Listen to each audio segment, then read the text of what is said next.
From 1999 to today, it's about a 10-year phenomenal growth in a tough economy. And we even got an award a couple months ago from President Bush for called the E Award, started by Kennedy, E for export, because we do a lot of trade missions and so forth. And so we've risen all the way up to the top, including a trip to the White House. As a sidebar, I got to tell you guys, left the Oval Office. Ken Rogers, who's my deputy, who runs Automation Alley, and we walked around, and we ended up going over to what they call the White House Mess, which is mess is a naval term, I think, for restaurant. And I was in the Army, so I don't know all the naval terms, but went around to the White House Mess. And so when you leave the White House, the mess is over here, like next door, and you cross like an alley. It's not an alley; it's a dead-end street. That's where the White House staff parks. There wasn't, even in those days, an American car. There were Beamers, there were Mercedes, there were, Japanese cars. And right then you knew we were in trouble. And, of course, today that task force looking at the automotive industry, they all own foreign cars. They just don't invest in what we have. So I think our car companies are in for some tough sledding. The other thing we did, in 2003, there was a headline in the Detroit News. And it said 200,000 jobs have fled Michigan. That was October of 2003. Go back and check it. Today it's 563,000 jobs have left Michigan. Yeah, and I said to Dennis Toffolo, my director of economic development, Denny, these 200,000 jobs aren't coming back. This is not just a cycle. My dad worked for Chrysler for 43 years. I know a cycle when I see it. This was a total restructuring of the domestic automotive industry. So I said, we got to come up with something that we can replace these jobs.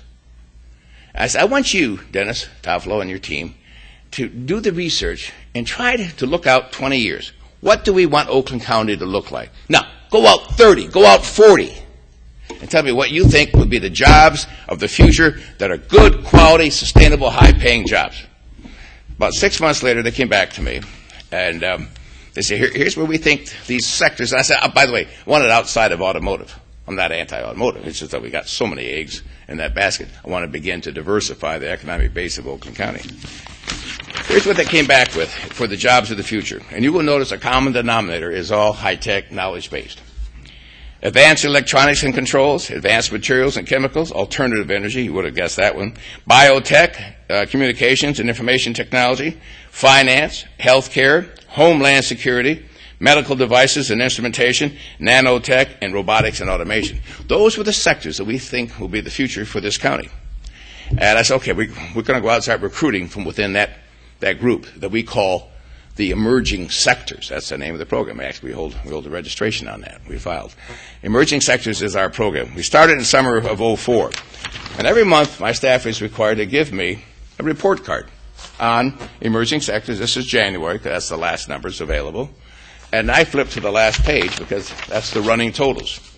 Since we started emerging sectors in the summer of 04, here it is now, kicking off 09, we have brought in, just within those range, and a lot of other companies have come. I'm just talking about emerging sector companies. 105 companies that have invested $1.2 billion, created 14,762 jobs, retained, kept jobs that might have gone away otherwise, 5,668, paid in taxes to the federal, state, and local units of government, $29.5 million, of which 2.6 have come to Oakland County. So this program is really paying for itself. The Oakland Press caught up on that story a couple months ago, and this was their headline. When the Oakland Press ran the story about $1 billion being invested, they were talking about emerging sectors companies that have come to Oakland from around the world and in response to this program. Ladies and gentlemen, I'm not here to say that emerging sectors will make us recession-proof. I am not that naive. But I will suggest and I will argue that this program, emerging sectors, over time, it's a 15, 20-year rollout.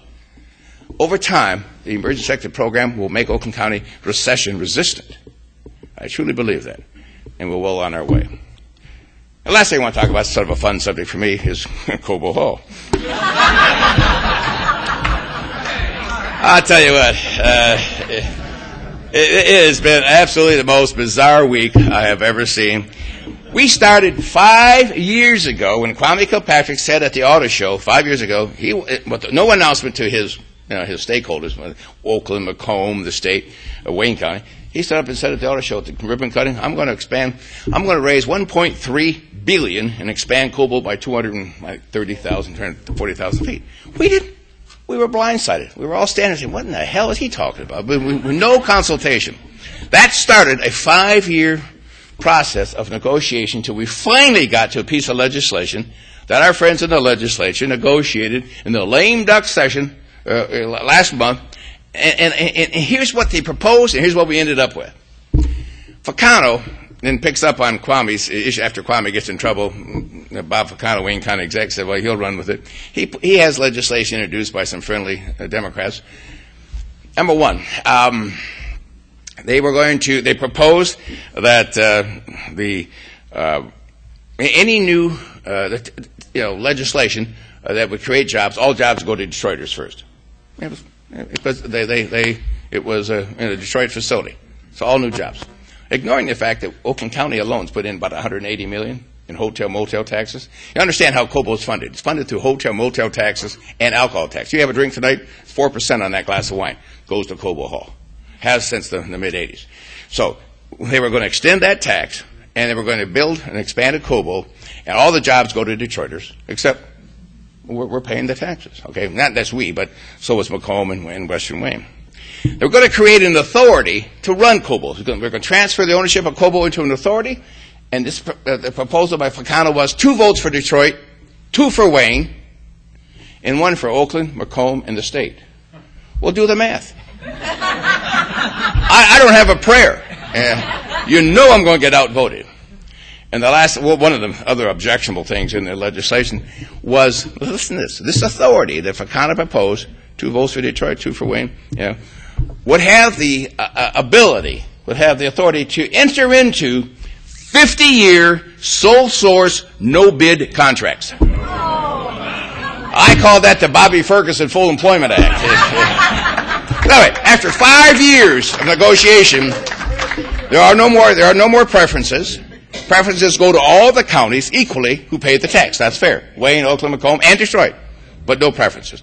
Number 2, the authority went from this goofy 2-2 for Detroit and Wayne.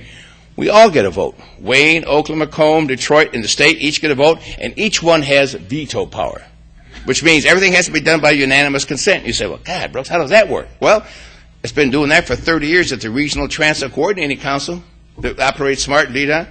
We've had unanimous requirement, and it's been working fine. So anybody can block anybody else if, in fact, it's an obnoxious provision or something they're promoting. So it's a unanimous vote required and no preferences. When Kwame started at $1.3 billion, the statute that was actually passed caps the cost at $288 million. So because we've been bitching for 5 years, we've taken $1 billion out of the cost of Cobo. We've saved that. So that's a huge savings. So Detroit was going to give up ownership of Cobo, goes to an authority. What they also were going to give up is a $203 million deferred maintenance bill, which today exists on Cobo. To bring Cobo Hall up to just standards, code, $203 million. That bill leaves Detroit and goes to the authority.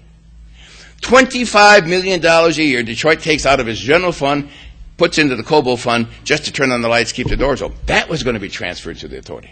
I mean, they were going to shed all that debt. And they turned it down Tuesday morning. And it's an incredible vote. It'll never get a better deal than what they had. People call me up in the press and say, you're going to go back to the bargaining table? No. For me to go back to the table now would be to negotiate against myself. I'm not going to do that.